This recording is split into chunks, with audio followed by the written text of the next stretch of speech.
So today is Peperonata Day. Now, Peperonata is basically a ratatouille, but just made with peppers, my favorite. I love making this dish en masse, and I usually leave it cold in the fridge, and I usually have a good little nibble of it, but it's also great on toasted bread as a bruschetta. So the ideal thing to give your friends when they come over for dinner and it's just there ready and waiting to go. So first things first, we need to get a pan on the heat, on about a medium heat. We're gonna give it a drizzle of olive oil.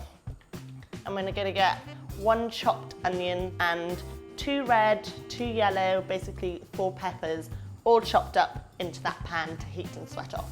Just gonna give it a quick little stir so we've got peppers evenly dispersed within our onions. So you can hear that sizzling and starting to cook away. I'm just gonna get a clove of garlic now. I usually add that a bit later because if you add it too soon, it sometimes burns and goes really bitter, and throw it into the pan. And we're just gonna give it a little bit of stir. It's all crackling away quite nicely. It's nice and hot now.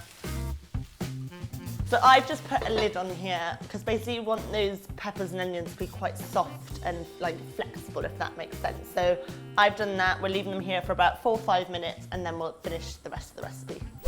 So these are super nice and translucent, fluffy and soft. To this, I'm just gonna add my tin of chopped tomatoes and then let them cook a little bit more. So I've turned this to a low heat. This is gonna simmer now for about 20 to 30 minutes just to make sure that tomato juice is nice and into the dish itself.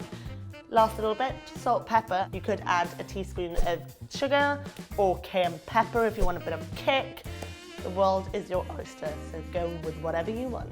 And a last little glug of balsamic vinegar. And that gives it that nice sweet little taste. Just gonna give that a stir. This has been simmering for about 30 minutes. Those flavors have really intensified. It's a nice thick sauce. All that's left to do is to add a bit of garnish, a little bit of fresh parsley. So that is our classic peperonata, the ideal little thing for a little snack or on a bruschetta. If you like this, then make sure you give us the thumbs up or leave us any comments you want, and more importantly, don't forget to subscribe.